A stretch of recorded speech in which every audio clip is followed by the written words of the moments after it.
Because like we're gonna run this thing out, roll out, win the Juno for it. Yep. Speak it. And then win the Juno. I think we're gonna drop it.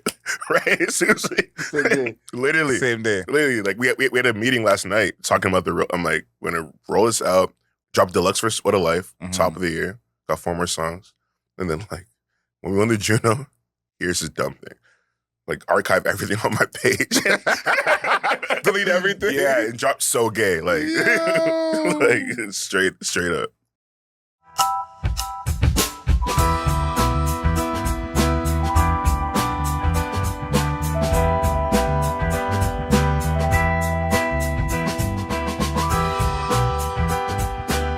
Now here in the cut, we challenge our guests to finish a tub of ice cream before the end of the conversation.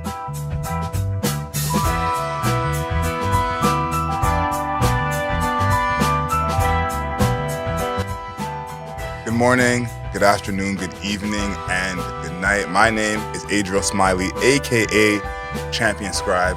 Now on the pool table, we challenge our guests to finish a tub of ice cream before the end of the conversation. Joining us today, he has a new album out now called What a Life. He calls his music non-binary, and his real name is not his real name. Welcome to the show, Kyle Wildfern. Sup? Like I caught you off guard.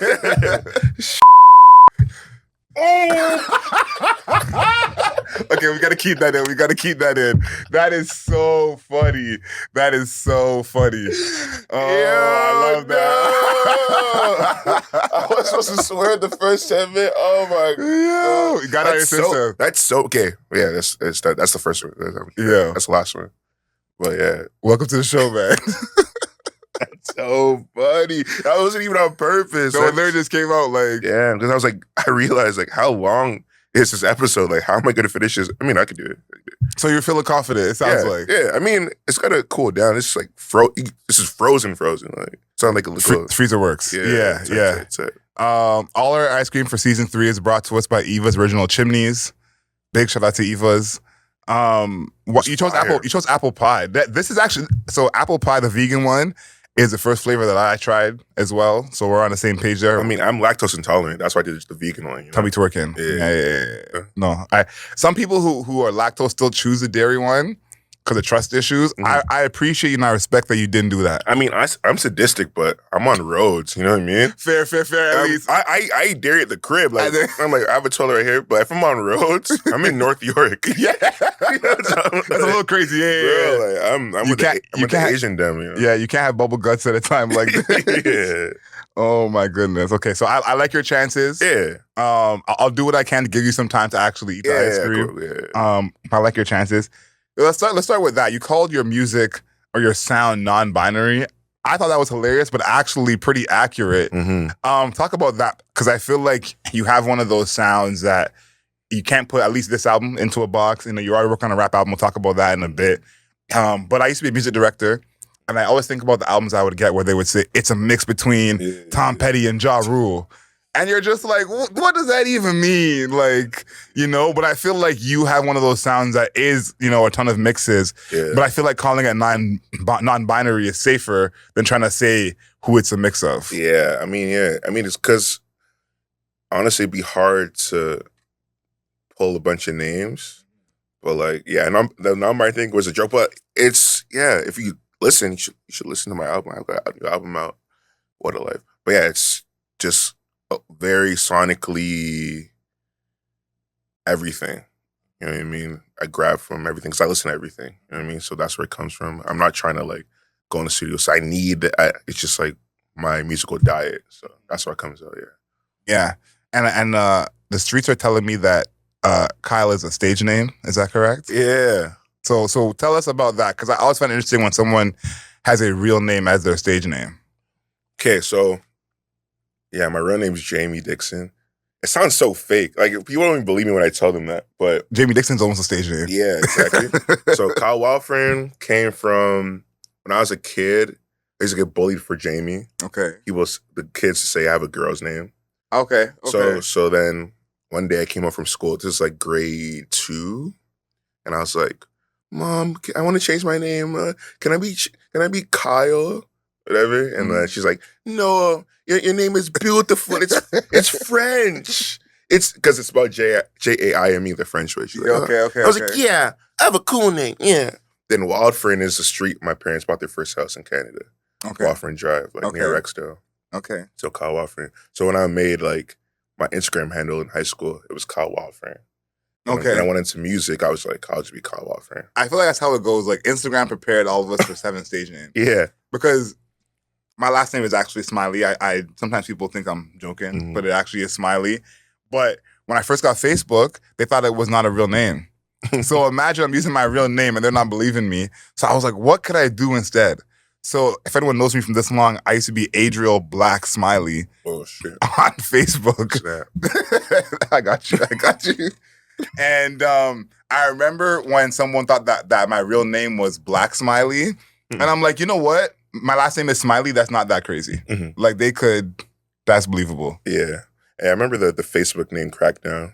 It'd be Dimples and stuff. Oh, yeah. The 3 S's and the 1 Z. That's how I found out about Wiz Khalifa. This girl had Khalifa in her name. And I said, her name is not Khalifa. There's no way. And then, it came from there. You said you got your start at Frosh Week at York. Yeah. So let's talk about what you were doing before then, because you had the skills as a freestyler to even kind of get a look like that or have people think you should get a look like that.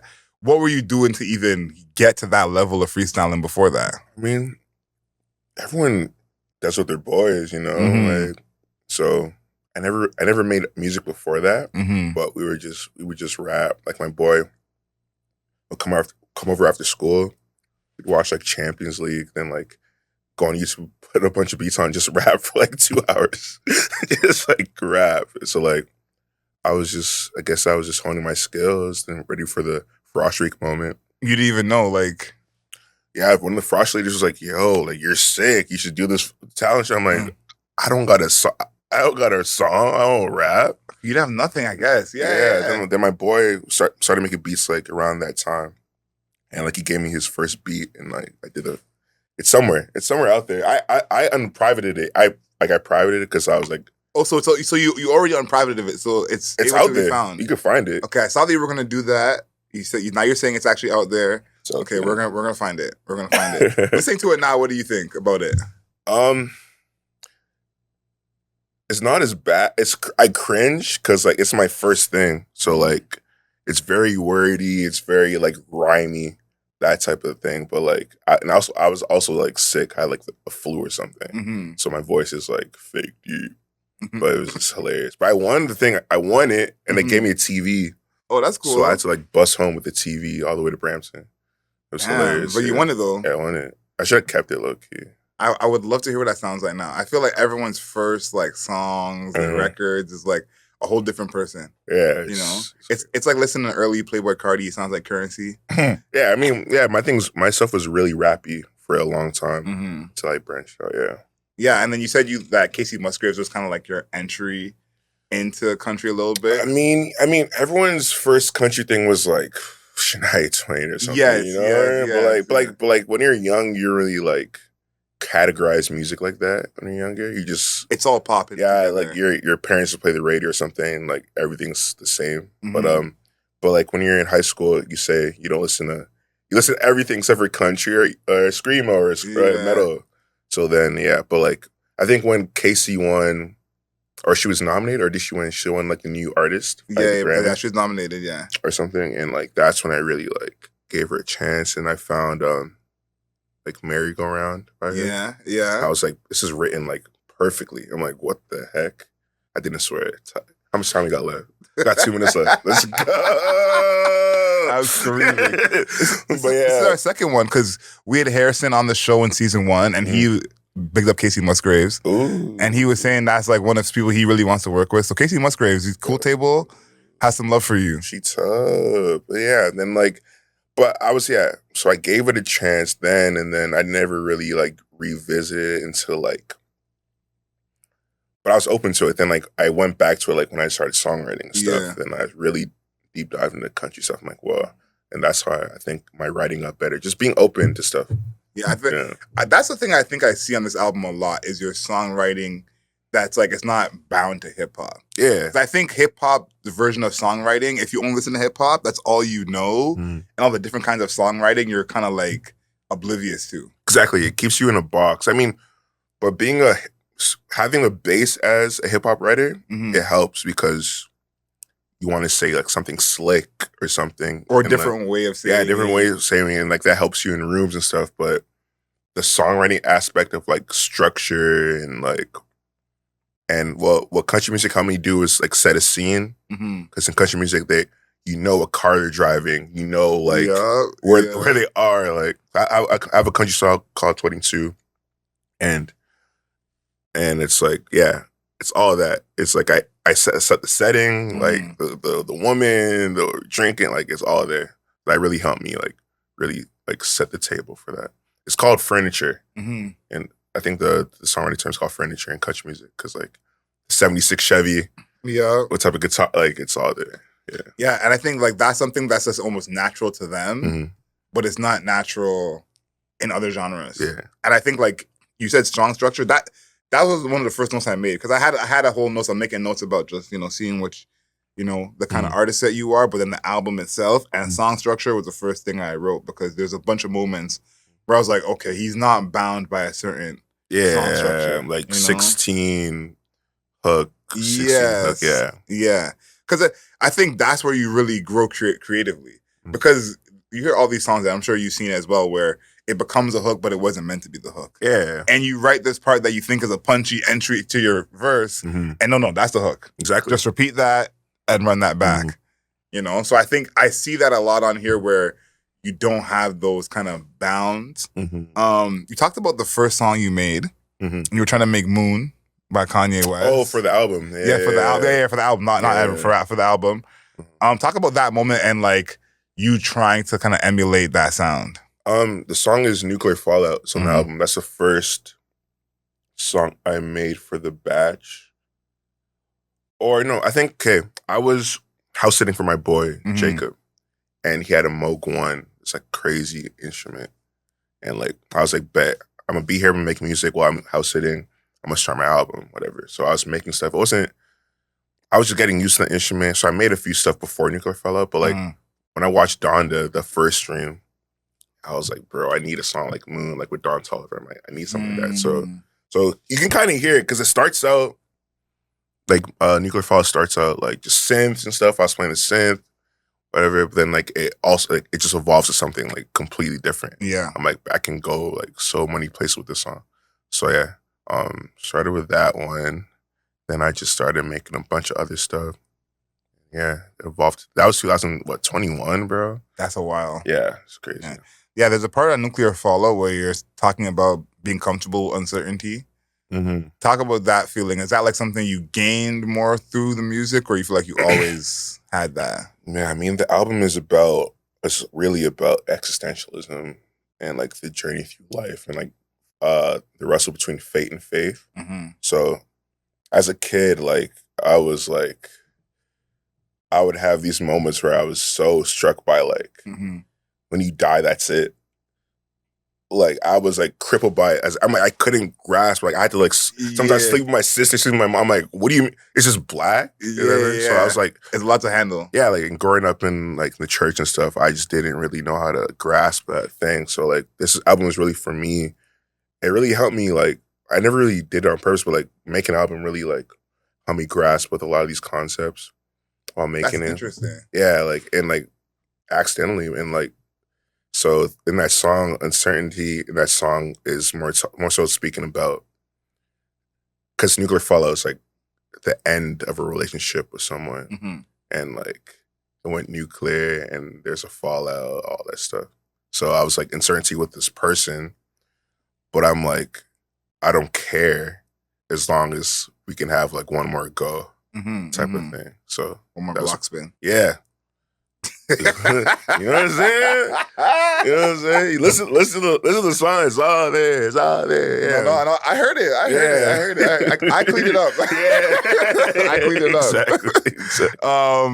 So where do you feel like you're at with that question now? Because the whole thing you're saying about like life and it's over. Like I thought about that as well, especially again growing up in the church. It's like this is just it. Like what's this is all it comes to. So now that you've done the album, it's out. Like where are you in terms of those thoughts? I really think I'm just comfortable in knowing. I tell myself I'll get there when I get there. Like right now, it's just right now. It's just all you can experience. When you're gone, you can't experience anything because you're gone. Yeah, exactly. You know what I mean? So it's like right now is the only thing that matters. Yeah. So like I have comfort in that, and whatever happens after happens after. No, it helped me be more present. Yeah, literally. Like because it's like there's nothing I could do. Like there's nothing. Bro, there's nothing. There's nothing. And two, like there was a long time where I never saw anyone close to me pass away, and then I saw like a few people close to me pass away, and like one from like one of my great aunts who's like was older. She lived a full life. Like friends in their 20s. Yeah, and it's kind of like it probably was scary for them whenever they got to the moment when they were like, "Yo, this is it," But it's like, how are they going to prepare for that? Exactly. I'm gonna think about it for 80 years. It's like, okay, I've been thinking about this whole time. So now I'm like, it doesn't work like that. Everything else in life you can prepare for, almost in a way. But that's one thing that there's no playbook, like, So I totally say like it made me be more present. Where I was like, listen, this is what I gotta do now, bro.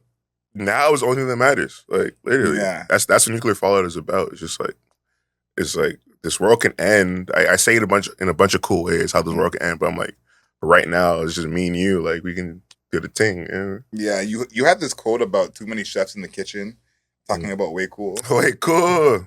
I literally said a quote like that on my last episode with Shad, where we were talking about how when you get fed food, it doesn't taste better if there's more cooks. You can have one chef who cooks the food and it's just as good. So talk about that experience of learning that. Because that's something I repeat in any situation of like, more cooks doesn't make the food better. Yeah, exactly. You need, some things don't have to be democracy, bro, for it to work. You need a leader. Sometimes you need a dictator. Sometimes you need a Donald Trump. Sure can. Yeah. But yeah, like in terms of Way Cool, it was just our boys. And we were just sometimes hitched in process or execution. And number one thing was just putting out this album. Just a lot of moving pieces, but it just worked better when like me and my boy Seago just took the reins and like did the merch, like got the studio time, put out the thing, whatever. Yeah. But I mean, sometimes you do need a bunch of chefs in the kitchen, but that's just synergy and like, I talk about that like when it comes to songwriting and stuff. Like, I mean, people hate on Drake about him having like songwriters. He's become the face of it for some reason. Yeah. But it's beautiful to collaborate. And like when people like discredit him, oh man, I'm out here glazing Drake. No, but it's like people discredit him, but it's like I think of music as food. And like, how can you, if the song is good, then the song's good. The song is good. It's like if the chef brings out a plate and you eat it and it's good, you're like, you had help making this energy. Facts, you would never do that. You didn't make this by yourself. I mean, it comes down to like, what's the word? Like if someone lies about making the food by themselves, then there's a problem. That's different. But if it's like, oh, my sous chef, this is in the kitchen, they chop the piece, and it's great. It's great. You know what I mean? It's beautiful. No, you're right about him being the face of it. Yeah. Because I remember when I found out about Kanye as a young fan, I was like, Jesus Walks off bat. Yeah, you didn't write that. I know he had help with Rhyme Fest. Yeah, but like finding out about a bunch of records, Consequence too, and I'm like, you know what? Like these records probably turned out better because of it. Legendary records. And the song I think of like historically is Nothing Compares to You, Sinead O'Connor. I hadn't heard the Prince one until I had heard the Sinead one first. Yeah. So I only know the Sinead one. And the Prince one is still fire. Different song, but still fire. But to think that someone could do it better, it's like you wouldn't even... I mean, that's like a lot of rock records. It's like a black artist. Yep. That like 10 years ago, these white guys came through and did it. But like, I mean, that's music, man. Yeah, but I think it's like the kind of education you get from that of like, okay, you learn a new record now, or oh, so and so wrote this. Okay, I'm gonna tap in. Yeah, and also this is my thing is like when it comes to collaboration, you want to make the best music. It really does not matter how it's made, and that's the part that I think is that's an internet thing. It's not a real life. Literally not thing life, because think about you going to a concert and you're like, this guy's all right, like he, and then someone goes, nah, but he wrote all of it, and you're like, he's good now, like it slaps, like I mean, yeah. So, but I mean, it's a lot of ego. There's a lot of ego in music in that. I mean, a lot of it's just Twitter, bro. Like, no, it's not. It's not real because essentially, think about the biggest artists all have people write for them. Like that's almost a stamp of you being a big artist. The stamp of being a big artist is that they go and get you the best writers. No one is listening to Lady Gaga talking about what she had helped writing this. Oh, fake. Like Celine Dion talking about what she like. No one's doing that. Like it's just a black thing, bro. Like yeah. It's crazy. I mean, some people are plagued by it. Like sometimes you need help making music. Like, oh my gosh, like I can swear now. Jizz. But like look where this guy took it. Look at this guy took it. No, but I love Tyler the Creator. Like I said this before, but I wish he would make music like branch out. Like, you don't have to all be in your universe. That's a good point. I never thought about that, but that's a good point. I think that could be good. It could be good. Like J. Cole. I was a big J. Cole fan, and like it'd be sick if like. But as happened when J. Cole did all those features, it was like yes, like. You know what I mean? Yeah, you're right. Because after KOD, I said, listen, if you do Platinum with no features one more time, because I'm a huge J. Cole fan. I'm a huge J. Cole fan. I said, if you do it one more time, I'm sorry. Like you might lose me. Yeah, you know? like come on. I need to hear a verse, a chorus, something. Music's about collaboration, man. You know. So yeah, I feel him on that one. Now, I also heard this and I couldn't confirm. So we're doing the Wikipedia check with you right now. Okay. That you freestyled on Family Feud. Oh my God! Where is this footage? I heard about this. You're at CBC. How you not see it? You're at CBC. I know where I'm in the building. I should. Ask around. I mean, it's on Instagram. I think they posted. Yeah, they posted. Okay. Clipped it. I did a little search. Bro, tell me about this. I was like, yo, because we're going on a Family Feud. Whatever. I'm like sick, but I'm like, yo, because they vet you for a minute. Like they like call you. They have talks with you, trying to get like stuff just to pull for the show, and. I'm like, bro, they love that I made music. Like they're like, oh, you rap, oh, like they, because yeah, I'm like, bro, they better not make me freestyle on TV, bro. It's like they better not make me shuck and jive, bro. You know they want to. Dog. I get up there, I'm like, hey, babe, we're going. I'm like, okay, we're almost done, bro. Sky, Jerry, bro, making me rap. And it was good. I did well, thank goodness. Thank goodness, like, yeah. Thank y'all. Bro, because if I don't think would they put it in if I was bad? No, probably not. Yeah, but I did a little 1-2. Okay, but yeah, it was fun. It's an experience. Yeah, I was like, because when I heard that you did that, I was like, you don't give me the vibe that you would want to freestyle. No, like I never met you, but I'm just like. Now I'm just confused. Like, you know what I mean? Nothing about the vibe before. Yeah, I wasn't like, yo, let me spit a 1-2, man. Let me kick it. Let me kick it. Give me a beatbox, man. No, I was just like, oh, here's something. I'm like, yeah, all right. I might as well. Suck it. I was like, it.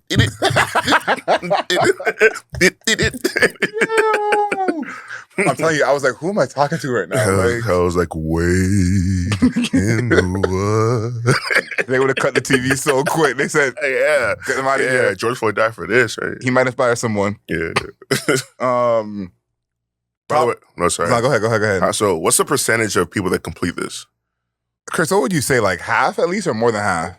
Over half. Yeah. Real eaters on here, right?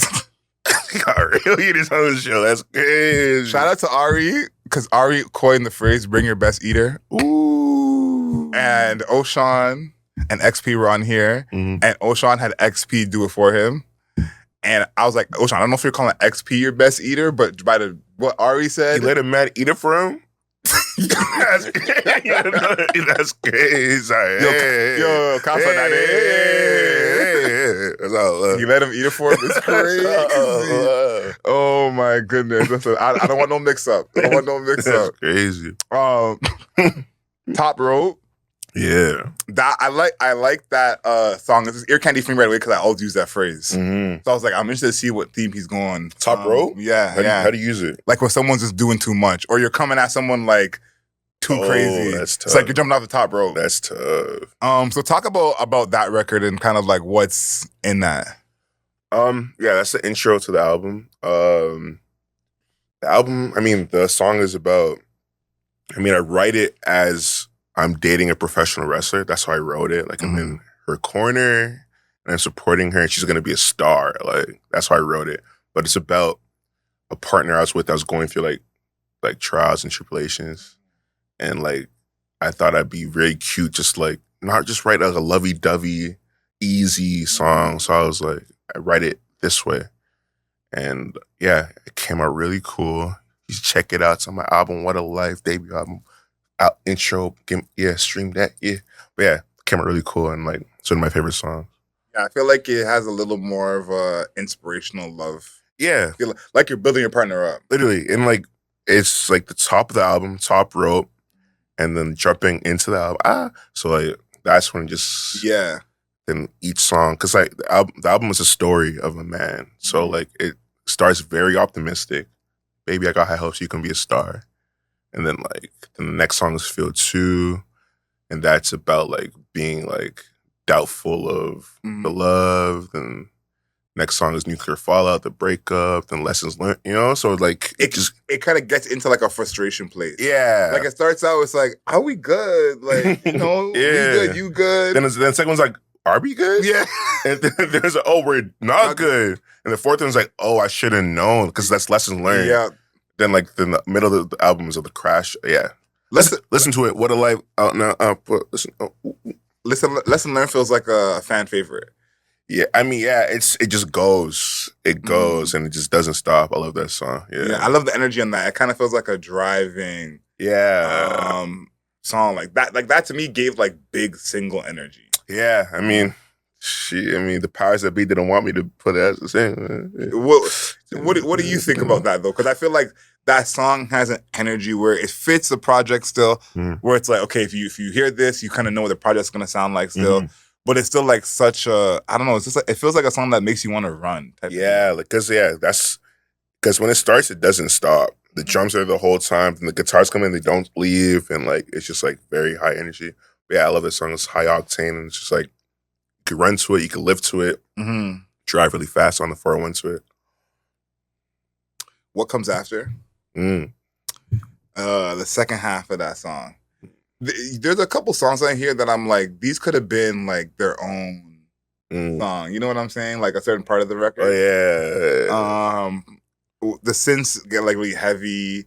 Talk about that record, because I feel like what you have on this album, which is very, very rare, is like the production is its own story in a sense. Yeah. Like if you didn't have no lyrics on this, I could see the production and go, okay, this is where we're going, and we're moving. What comes after is one I think of that fits that. So talk about that one. Yeah. You spoke on the production. It's very intentional, because the sonics, because I tell it narratively through the lyrics, but the sonics dictate that as well. Because when it gets to what comes after, it's very like slows down right away from lessons learned. Yeah, and then it's very introspection about. I don't know. I'm drunk off that. That's an accuracy one. It's introspective and like, it starts just me questioning about what comes after, you know, the whole thing we were talking about earlier, about what's after death. And like, then when it gets to the end, it's like, it builds up, and then it shrinks, and it builds up again. Then it's like a type of release. And it's just like accepting that like, you just don't know. And then it leads into like, crazy stuff after that. I didn't know about the whole death thing when I heard what comes after, like myself. But now that you tell me that, I can kind of see. And I think the second release now makes more sense, because it's like to go up, come back, and then go up and out. Yeah, you know, it's just like okay, we're leaving. Then the guitar solo, the drums, it's like it leads into Sin in the Nude, and then like that's when it gets crazy. Yeah. What would you say is the soundtrack like for this album in terms of where people should listen to it? Man, that's a good question. At your ex's house. Ex there or not? Not there. Not so you're in your ex's house, but they're not there. You're not there. You know what? That's an insane answer, but you might be right. Like I'm deep in it, and I said, like how anxious it is. So it's like, and energy. It's like lesson learned is when you're like running around the house trying to put things back or taking them. Like, exactly. It's just like, oh, what am I doing here? Like, what? No, 100%. I went to an ex's place to get my stuff, and this would have been the perfect soundtrack for that. Yeah, this would have been. Bro, it's an emotional roller coaster. 100%. Like them there or not is just like has everything. Like, yeah, no, this would have been the perfect soundtrack because like it's not somber, but it's still not calm. Yeah, and like if they're there, you know, could be a good time, and it's gonna be a bad time. Block spin, and you're gonna think about like, what did I do? Like, you know, it's all there. You know what I mean? Are you pro block spin? Is that what you're suggesting to people? No. That's not your final answer. I mean, you got it sometimes. You gotta do it at least. You gotta do it at least once in your life. You gotta do it at least once. Okay, that I can co-sign. You got because like then like you gotta learn, bro. Mm-hmm. You gotta jump in the fire sometimes. You gotta do it, get out of your system, and then you could be like, okay, I'll never do this again. You never do it again. You gotta do it at least. Especially because when you have the worst block spin of all time, it sets you on this path. Like you're just like, I'm actually good now. I don't need to do this basically ever again. Literally. But it doesn't work like that. It does not work. I know I'm speaking from a place that's like, yeah, it does not work like that. I've spin many blocks. Let's talk about this Rubik's Cube. Put the bar to the side. You're off duty for now. I can swear. Yeah. Fuck. I just let it out. There you go. That's better than the jizz. Better than the jizz. A lot of things are better than jizz. Like this ice cream. Hey, Apple, vegan. Ooh, sponsors. It's tight. They're going to love that one. Let's talk about this project you got coming out next, the rap project that you've been working on. What can you tell us about how long you've been working on it for? What's it going to sound like? I made it in like a week and a half. Yeah. I'm still thinking I'm going to do another batch for it.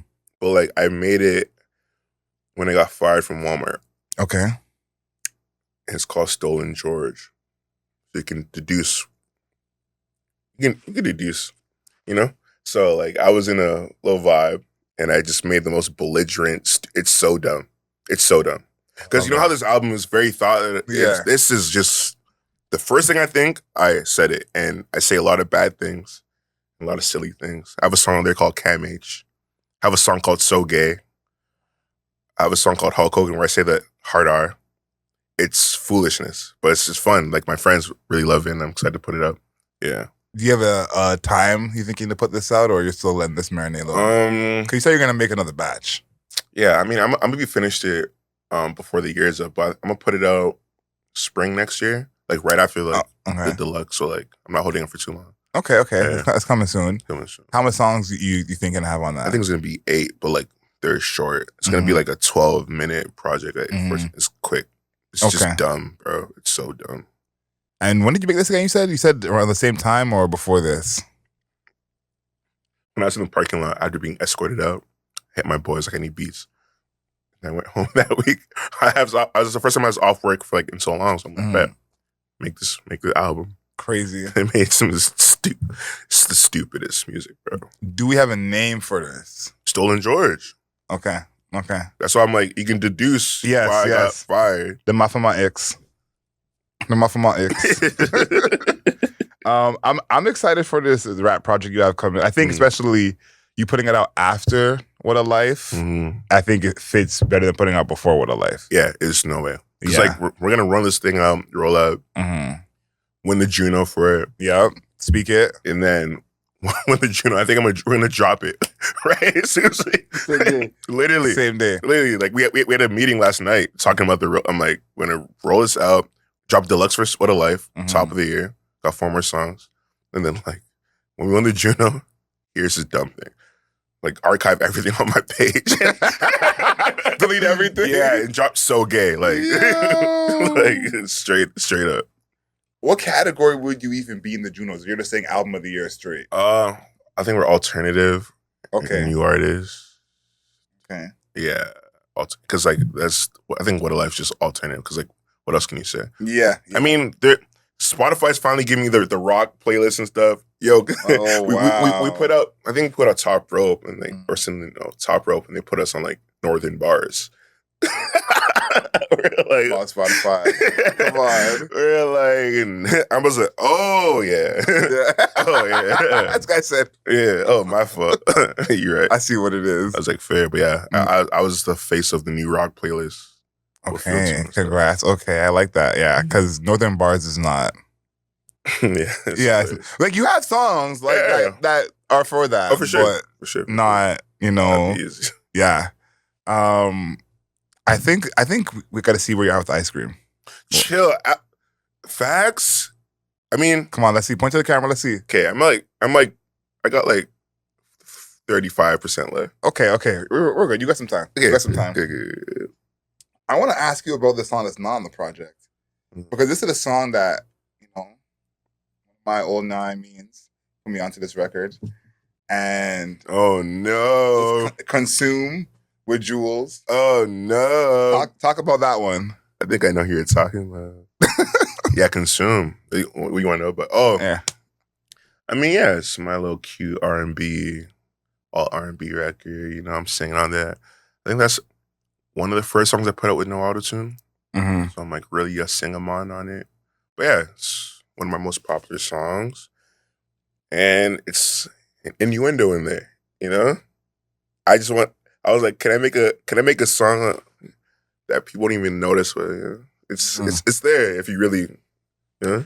No, I deeped it. What about making more music like that though? Because I like that record. I feel like you sound like you fit on there. Because I hadn't heard you do that sound before. Mm-hmm. So I was kind of like, am I just not aware of his music as I thought I was? Or like, has he changed his sound? I'm just new to it now. Yeah. So would you do more stuff like that? Yeah, I have an album coming out at the end of next year called The Last Songs I Wrote, which is like more in that vein. Mm-hmm. Like more ballads and stuff like that. So like when I make music, I usually work on a bunch of stuff at the same time. Mm-hmm. So it's like, okay, this is for this. This is for this. Okay. Yeah. So yeah, more songs like that coming soon for sure. Okay. I'm happy to hear. Yeah. So when people get $100 million, they add an exotic animal into their life. Yeah. I don't make the rules. This is just how they do it, okay? Justin Bieber with his monkey, Mike Tyson with his tiger, Michael Jackson with his monkey. So when you get $100 million, what animal are you bringing into your life? A Komodo dragon. Komodo dragon? Yeah. Just one, or you're going a whole sea of them? Just one. That's gangster. Just one. Okay. I can't be mad at that. Like, why not? Like, who else has a Komodo dragon? You know what I'm saying? I can't name someone. That'd be crazy. They have acidic saliva. Yeah, that's just a whole different bag. Like, you can't have dogs around. Like, sure, yeah. Like, no one's. Can I swear? No one's freaking with me, man. I like that one. We got to at some point do like an Excel chart where everyone's animal they've chosen. I don't think anyone's done Komodo dragon. Come on. Maybe this is a job for AI. All right. Listen. Let's take away water from a single mother and ask AI.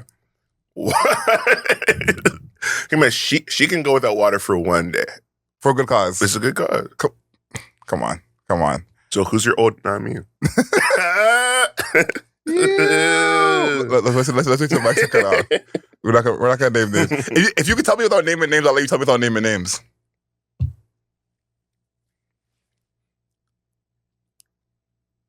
Wasian. No. Fake Wasian though.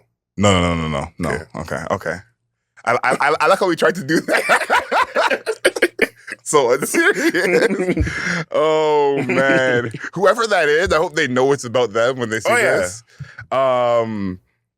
Okay, so we have the segment on the radio show called Wednesday Wisdom. Motivational quote or say either you remind yourself of or the people around you. So what's that for you? The motivational quote that's either always going through your head or you're always telling people around you. Everything comes with a price. Everything comes with a price. Everything comes with a price. Everything you do, everything you don't do. Ooh. I say that like multiple times a day, bro. Everything comes with a price. I like that. And the second one would be, I don't care. You asked for it too. I don't care. If you're gonna miss heaven, why do it by 2 inches? For sure. Blood fire.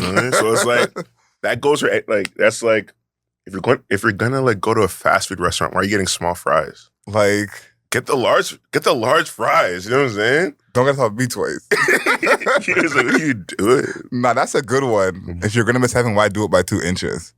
Yeah, that's like if you're gonna do it anyways, because it's like the one I always say. I say we put guilt in the place of morality. Mm-hmm. It's like they're not the same thing. You know, it's like you feel guilty for taking the 2, but that doesn't make you more moral when you're already there. Yeah, exactly. Just do the thing. Yeah, just get it. Get it. Man, this has been a pleasure. If you guys haven't by now, don't wrap up. I'm right there. Nah, you didn't make it. You didn't make it. I did make it. We're still talking. Show the camera. I'll start Busta Rhymes in this and finish this, eh? No. Go. But What a Life is out right now. Please go and listen to that. A pleasure having you on the show. If you guys want to hear the radio show live, you can do that every Wednesday at 11 a.m., 12:80 a.m. This guy's a beast. 12:80 a.m. in Toronto. metradio.ca online. Yeah. We have an actual finished ice cream. I think for season 4, we got to bring the prize back. What's the prize? People are getting custom kicks. Yeah, this is. If it was still around, I would have dropped it on your head. I would have said. But we might bring the prize back for season 4. So season 4, when you come back, you got 2 projects coming next year. Season 4, we may bring that back. But until next time, know yourself, know your worth.